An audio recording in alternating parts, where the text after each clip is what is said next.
बहुत पुरानी शायरी है और हम्म। ये जिहादियों के लिए बिल्कुल सही बैठती है शायरी। हम्म। तुम्हारे पाँव के नीचे कोई जमीन नहीं, तुम्हारे हम्म। पाँव के नीचे कोई जमीन नहीं, कमाल ये है कि फिर भी तुम्हें यकीन नहीं। हम्म। देखिए सैकड़ों इनकाउंटर हुए। अतीक हम्म। अहमद, उसका भाई, वो मारा गया। उसके हम्म। अलावा अंसारी जो है मुख्तार, वो हम्म। जेल में वो अपनी जान नहीं बचा पाया। उसका तो हम्म। इनकाउंटर नहीं हुआ लेकिन बीमारी की वजह से उसकी मौत हो गई। हम्म। जब इतने बड़े बड़े डॉन हम्म। मर गए, इसके बावजूद आप देखिए, कहते नहीं कि रस्सी जल गई या ऐठन बात।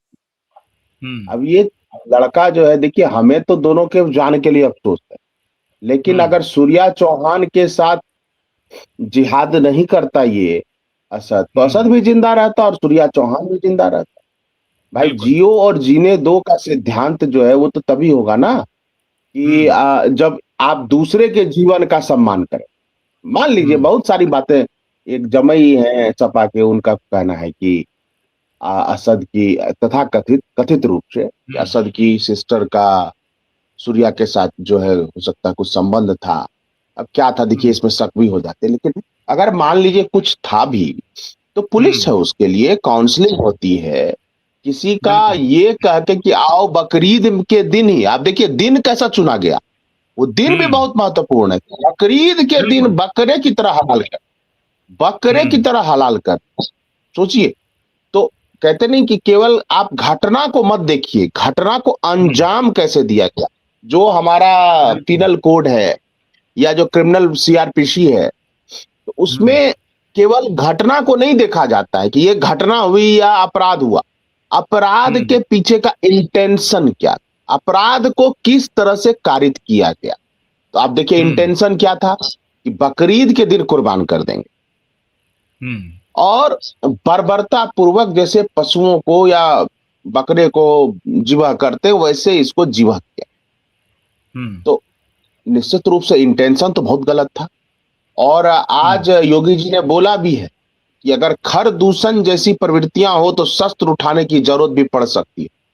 तो हम्म। योगी जी के राज में तो बचना असंभव है। इसके अलावा आज संगीत टोम भी गए हैं, उनसे मिले हैं पीड़ित बिल्कुल। परिवार से। और आपने जैसा कि बताया कि उसको नोटिस सर्व हो गया है उसके परिवार पे। असद हम्म। जो है, जो 72 हम्म। हुरों के पास चला गया है। हम्म। और उसका बाप भी जो है, बाप भी बहुत सारे अवैध गतिविधियों में शामिल है, और उसका जो घर है, वो घर हम्म। भी समझिए वो इनक्रॉच करके बनाया गया, यानी घर, जो जमीन है वो जमीन भी उसकी नहीं, हम्म। परिवार की नहीं। तो वो जो मैंने बोला हम्म। नहीं था कि जो है, तुम्हें यकीन नहीं कि तुम्हारे पैरों के नीचे जमीन नहीं, तो वही हम्म। बात है कि उसको यकीन नहीं है इन लोगों को। भाई अपना हम्म। जमीन नहीं, फर्जी घर बना लिया, और वहां से बैठ के अपने ही दोस्तों को मार। बिल्कुल। और देखिए ये जो प्रवृत्ति है ये किसी एक दिन में नहीं पनपती है। इसमें दो नहीं, चीजें हैं, एक नहीं, तो आपको नहीं सोसाइटी। लगता है कि इसका मतलब ये है कि वहां पर कुछ इस प्रकार के एलिमेंट हैं जो इसको और बढ़ावा दे रहे हैं? क्योंकि देखिए, जिस दिन ये हत्या हो रही थी, उस दिन वहां पर उस गली में, उस सड़क पर बहुत से लोग मौजूद थे, लेकिन कोई वहां पर बचाने के लिए नहीं आया। अगर वहां पर कोई बचाने के लिए आता तो हो सकता है एक दो बार वो वार कर चुका था, तो एक दो बार चाकू लग जाता सूर्या को, लेकिन उसके बाद उसकी जान कम से कम बच सकती थी। लेकिन कोई नहीं आया, और बल्कि वहां पर वो लोग जो देख रहा तमाशा, वो हंस रहा था कि सही हो रहा है। इसका मतलब उस मोहल्ले में रहने वाले जितने भी उस समुदाय के लोग हैं या उस एज ग्रुप के लोग हैं, उनकी मानसिकता उसी प्रकार से है कि ये सही हो रहा है। हाँ देखिए, एक किसी भी सोसाइटी का एक हम्म। कलेक्टिव विजडम होता है, कलेक्टिव हम्म। विजडम होता है कि उस सोसाइटी का सामूहिक रूप से क्या विचार है। हम्म। जैसे आप हिंदू परिवार में आप देखिए कि होता है, बच्चा हम्म। पढ़ेगा लिखेगा, आईआईटी करेगा, मेडिकल करेगा, अच्छे प्रोफेशन में जाएगा, सम्मान पूर्वक जीवन जिएगा। हम्म। लेकिन वो कलेक्टिव विजडम है। हम्म। ये कलेक्टिव विजडम क्या है इनका कि वही 72 हूर, जन्नत। और ये देखिए, ये हम इसको सेपरेट करके क्यों देखते हैं। जब कश्मीर से हिंदुओं का एक्सोडस हुआ, भगाया गया, तो फारूक अब्दुल्ला जैसा विदेश में पढ़ा लिखा आदमी और अपने सेकेंड जनरेशन में वो सीएम रहा, उसके पिताजी सीएम रहे, वो सीएम रहा, और उसने बोला बिल्कुल। हुआ तो हुआ, हुआ तो हुआ। तो जब हुँ, इतना पढ़ा लिखा आदमी इतना इग्नोरेंट हो सकता है, और ये देखिए सीरिया में क्या हो हुँ, रहा है, बहुत सारे लेफ्ट लेफ्ट लिबरल गिरोह के कहते हैं कि बीजेपी आरएसएस की वजह से हो रहा है।